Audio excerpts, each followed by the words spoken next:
তো hello guys, welcome to back to our channel RX Suman লাইফে তোমাদের সবাইকে স্বাগত জানাই। আজ আমরা যাচ্ছি দেউলটিতে শরৎচন্দ্রের বাড়ি দেখতে এবং তার সেই বাড়ির ইতিহাস জানতে। যে ইতিহাস জানলে তোমাদের রক্ত সব হিম হয়ে যাবে। তোমরা তাই ভিডিওটি স্কিপ না করে পুরো ভিডিওটি দেখার অনুরোধ রইল। এই বাড়িটি কিছু রহস্যময় কথা তোমাদের সামনে তুলে ধরলাম। আশা করছি তোমাদের ভিডিওটা খুব ভালো লাগবে।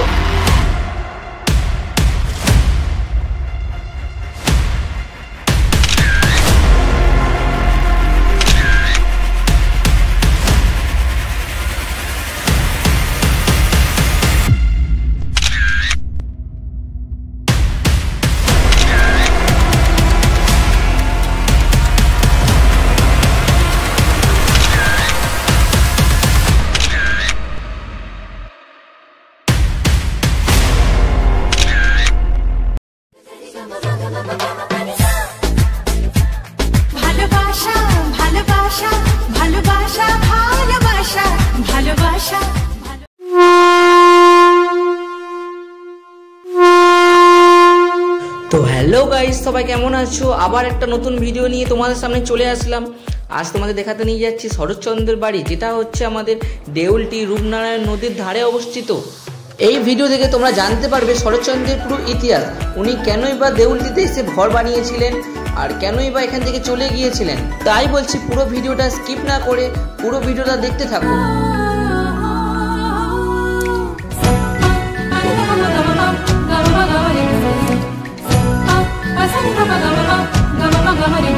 আজি ঝড়ো ঝড়ো মুখর বাদর দিনে, আজি ঝড়ো ঝড়ো মুখর বাদর দিনে, জানিনে জানিনে কিছু কেন যে মন লাগে না।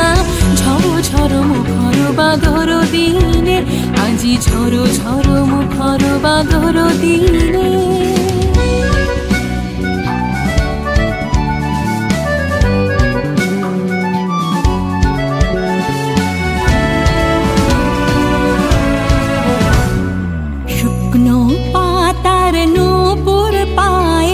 নাচিছে ঘূর্ণি পায়, জল তরঙ্গে ঝিলমিল ঝিলমিল ঢেউ তুলে যায়, জল তরঙ্গে ঝিলমিল ঝিলমিল ঢেউ তুলে যায়।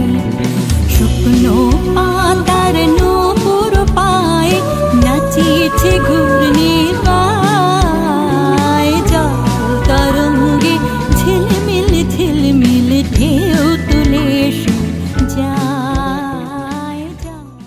এটাই লিখতেন, এটা ওনার লেখার পর ছিল। সামনে চেয়ারটা লক্ষ্য রাখুন, চেয়ারটা বসতেন, টেবিলে খাতা রাখতেন আর সোজা যে জানলাটা দেখতেন জানলাটা খোলা থাকতো। রূপনারায়ণ নদী খেতে বইত। 2 নম্বর রাখে লক্ষ্য রাখুন, সাদা সুতোতে কাঁচটা বাঁধা জুতো আছে। দেখছেন শরৎচন্দ্রের গীতা পক্ষে শ্রী হিরণময়ী দেবী। বৈঠকখানা ঘর, ওখানে বসে সব বিপ্লবীদের মিটিং হতো। ডান দিকে ঘড়ি চলছে, লক্ষ্য রাখুন। 100 বছর আগেকার ঘড়ি, একদিন দম দিলে 7 দিন চলবে। আলমারিতে যে বইগুলো রয়েছে উনি পড়াশোনা করতেন। সোজা যে ছবিটা রয়েছে সাদা ফের পাশে বাঁধানো ছবি, ওটা নাতিনাথ বইয়ের ছবি। সামনে সোফা, উনি বসতেন। ওটা বেলজিয়াম কাছের আয়না। এটা বৈঠকখানার ঘর, ওখানে বসে সব বিপ্লবীদের মিটিং হতো। নেতাজি এসেছিলেন দুবার, রাসবিহারী বসু, বিপিন বিহারী গাওয়ালি, চিত্তরঞ্জন দাস বাঘাযতীন। নদীপথে আসতেন হারকিন লণ্ঠন জ্বালিয়ে, ঘরে বসে মিটিং। ডান দিকে একদম কোণে কর্নারে যে রয়েছে লক্ষ্য রাখুন, গড়গড়া, উনি তামাক খেতেন। তার পাশে ওটা ভাল্ব, সে রেডিও রয়েছে একদম কোণে। একদিন দম দিলে 7 দিন চলবে। এটা বৈঠকখানার ঘর, সব বিপ্লবীদের সাথে মিটিং হতো।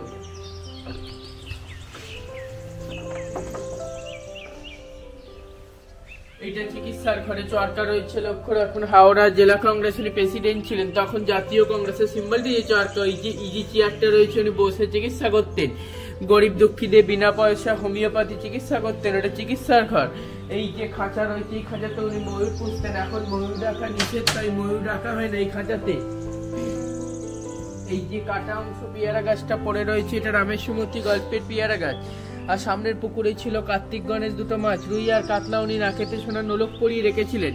উনি যখন দুপুরে খাবার দিতেন, কার্তিককে ডাকলে কার্তিক আসতো, গণেশকে ডাকলে গণেশ আসতো। সামনের পুকুর থেকে এখানে ঠাকুর রয়েছে, লক্ষ্য রাখুন, রাধাকৃষ্ণ ঠাকুর শ্বেত পাথরের মূর্তি। চিত্তরঞ্জন দাস যখন দেশের উদ্দেশ্যে অ্যারেস্ট হয়ে গেছিল, ওনাকে দিয়ে গেছিলেন, সেই ঠাকুরটা আজ নিত্য পুজো হয়। চিত্তরঞ্জন দাসের বাড়ির ঠাকুর, আলমারিতে ওষুধ রয়েছে, লক্ষ্য রাখুন। ওইটা দেখিয়েছো তোমরা, ওই জায়গাটাতে চরকা রয়েছে।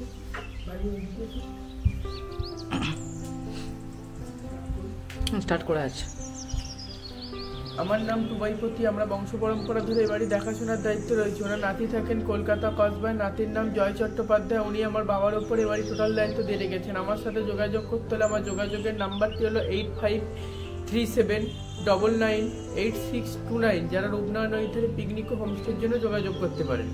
এটা ধানের গোলা, ধান থাকতো, আর টালির চালের ঘরটা হচ্ছে ঠাকুর ঘর। আর তখনকার দিনে বাথরুমটা বাড়ির বাইরে। এইখানে রান্নাঘর ছিল দোতলা, 78-এ বন্যায় রান্নাঘরটা পড়ে যেত, রান্নাঘরটা তৈরি হয়ে ফাঁকা জায়গাতে দোতলা রান্নাঘর ছিল। আর এই যে সিস্টেমটা করা রয়েছে, এটা হচ্ছে ভাতের ফ্যান গড়ানোর জন্য। বিদে পালিয়ে যাওয়ার রাস্তা, গোপন রাস্তা, ব্যাকডোর, সবুজ রঙের গেট।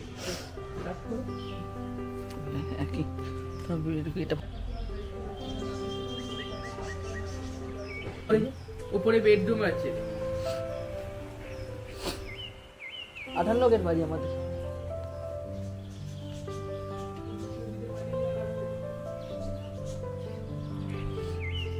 এতক্ষণ ধরে যে মানুষটি আপনাদের সঙ্গে সব কিছু তুলে ধরলো, সেটি হচ্ছে এটা তাদের বংশ পরম্পরায় তাদের সম্পূর্ণ এই ঘরের দায়িত্ব তেনার উপরে উনি দিয়ে গিয়েছিলেন। তিনি তেনার সঙ্গে এতক্ষণ ধরে কথা বলছিলাম, তিনি সম্পূর্ণ ঘুরে ঘুরে আমাদের দেখিয়েছেন।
থেকে এসেছেন কাকু?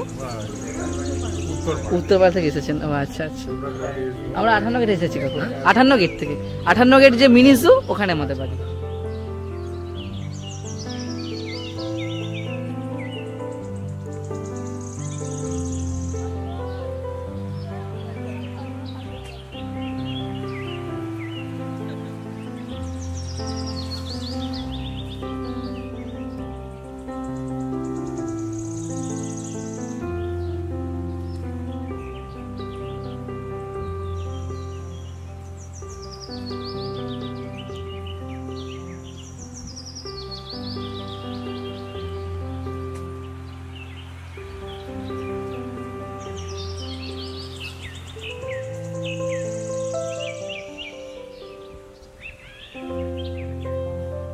এগুলো হচ্ছে সব মৃত্যুর স্মৃতিচিহ্ন, শরৎচন্দ্র স্মৃতিচিহ্ন, সব স্মৃতিচিহ্ন এগুলো।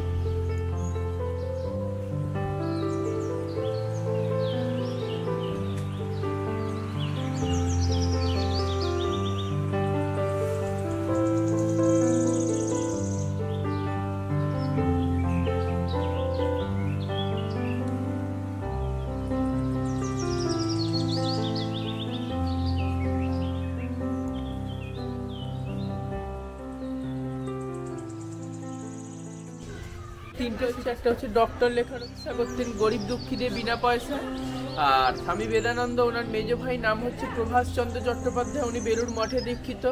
আর হিরণময়ী দেবী ওনার দ্বিতীয় পক্ষের স্ত্রী। শরৎচন্দ্রের মৃত্যুর পরও হিরণময়ী দেবী বাড়িতে 23টা বছর কাটিয়েছিলেন।